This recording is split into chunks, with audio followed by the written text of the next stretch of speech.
तो hello guys, आप सभी का फिर से स्वागत है हिंदी खौफनाक कहानियों में। आप सोच रहे होंगे कि मैंने हिंदी खौफनाक कहानियाँ क्यों कहा। तो हाँ, मैंने डिसाइड किया है कि मैं अपने चैनल का नाम और इंट्रो चेंज करने वाला हूँ। तो आज से मेरे चैनल का नाम हिंदी खौफनाक कहानियाँ होने वाला है और आपको इंट्रो भी चेंज मिलेगा। तो चलिए आज की कहानी शुरू करते हैं। तो आज मैं अपने दोस्त के पिताजी के साथ घटी एक असली भूतिया घटना वाले बताने वाला हूँ, जो इंसिडेंट झारखंड की है। तो ये बात है 1985 की, जब मेरे दोस्त के पिताजी एक टीनेजर हुआ करते थे और उनका गांव एक बहुत ही रिमोट और रूरल एरिया में पड़ता था। उस समय उस गांव में न ही बिजली हुआ करती थी, न ही कोई रोशनी का साधन, और न ही तो उस गांव में गाड़ियाँ चलती थी, न ही कुछ। सभी चीज़ें बैलगाड़ी या साइकिल पे होता था। सभी सफ़र भी बैलगाड़ियों या साइकिल में किया करते थे। मेरे दोस्त के पिताजी एक बहुत ही निडर इंसान थे। उन्होंने भूतों प्रेतों की कहानियाँ बहुत सुनी रखी थी, पर जैसे कि आप सबको पता है, टीनेज में सभी जोश में होते हैं। कोई इन सब पे विश्वास ही नहीं करता। मेरे दोस्त के पिताजी को खेलने का बहुत ही शौक था। खेलने के लिए वो बहुत दूर दूर तक जाया करते थे, जिसमें उन्हें आने में बहुत देर हो जाया करती थी। एक दिन की बात है, वो फुटबॉल मैच के लिए अपने घर से 40 से 50 किलोमीटर की दूरी सफ़र कर रहे थे। तभी मैच खेलते खेलते उन लोगों ने वो मैच जीत भी लिया, और जीत के जोश में उन लोगों ने जश्न मनाने का फैसला किया। जीत का जश्न मनाते शाम के करीब 7 बज चुके थे। तो उनके दोस्तों ने उन्हें अपने घर पे रुकने को बोला, इसलिए क्योंकि सभी दोस्तों में से मेरे दोस्त के पिताजी का ही घर सबसे दूर था और उन्हें 30 किलोमीटर का सफ़र अपने साइकिल से करना था। शुरू के 20 किलोमीटर के लिए गाड़ी थी, पर आगे का सफ़र उन्हें खुद ही साइकिल से करना था। तभी वहाँ से उन्होंने अपने दोस्तों को अलविदा कह के अपनी साइकिल पर बैठ के अपने घर की ओर आने का फैसला किया। वो साइकिल चला ही रहे थे, तभी अचानक एक अंधेरा घना जंगल जो कि उनके रास्ते में पड़ता है, वो आया। मेरे दोस्त के पिताजी एकदम निडर की तरह उस घने जंगल में साइकिल चला रहे थे। साइकिल चलाते चलाते उन्होंने एक गांव देखा, जो कि वहाँ पे वो गांव कभी नहीं था।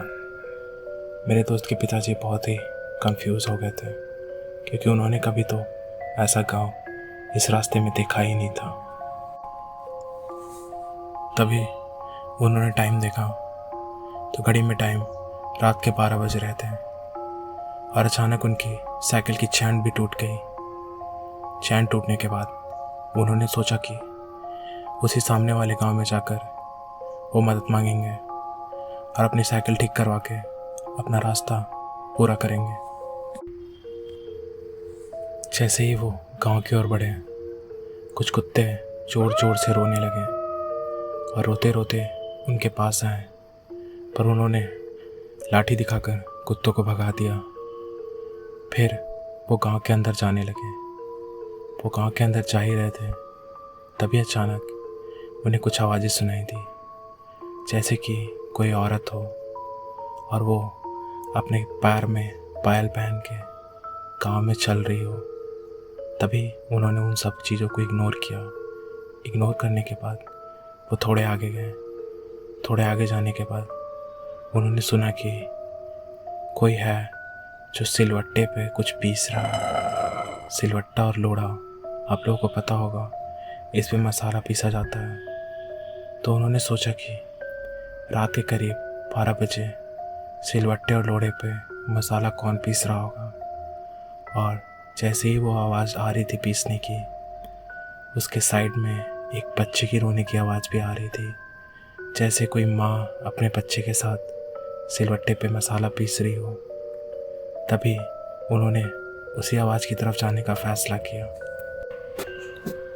वो आगे जा ही रहे थे, तभी अचानक उन्हें ऐसा महसूस हुआ कि उनके पीछे से कोई दौड़ कर भागा हो। जैसे ही वो पलट कर देखे, उनके पीछे कोई नहीं था।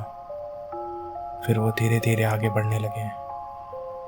वो जैसे धीरे धीरे आगे बढ़ रहे थे, उन्हें ऐसा महसूस हो रहा था कि उनके पीछे कोई आ रहा हो, उनके साथ ही कोई पीछे में चल रहा हो। उन्होंने पीछे नहीं मुड़कर देखा और सीधे सीधे जाते रहे। फिर अचानक से उनके कंधे में किसी ने छुआ। जैसे उन्हें पलट के देखा, उन्होंने देखा कि एक औरत है जिसने अपना मुंह पल्लू से ढक रखा है। उसके बाद जब उन्होंने बोला कि आप कौन हो, इतने रात को ऐसे क्यों घूम रहे हो, उस औरत ने कुछ नहीं बोला। तो मेरे दोस्त के पिताजी को लगा कि औरत रास्ता भटक गई है, तो उसने उस औरत को अपने साथ चलने को बोला और वो दोनों साथ जा ही रहे थे। तभी अचानक वो औरत गायब हो गई। गायब हो जाने के बाद अचानक से फिर से वही बच्चे की रोने की आवाज़ आने लगी। आवाज़ आते आते आवाज़ करीब होते गई, आवाज़ बहुत करीब हो गई। फिर अचानक से जब मेरे दोस्त के पिताजी ने देखा, तो उन्होंने देखा कि उनसे कुछ ही दूर की कदम पे एक बच्चा बैठा हुआ है और वो बच्चा रोते ही जा रहा है। उन्होंने जैसे उस बच्चे के सामने गए, उन्होंने देखा कि एक औरत है लाल साड़ी में, जिसका मुंह पूरा ही जला हुआ था और वो दौड़कर उनके पास आ रही थी। तभी अचानक वो जोर से चिल्लाते ही वो औरत दौड़ना बंद कर दिया और वो धीरे धीरे उनके पास आने लगी।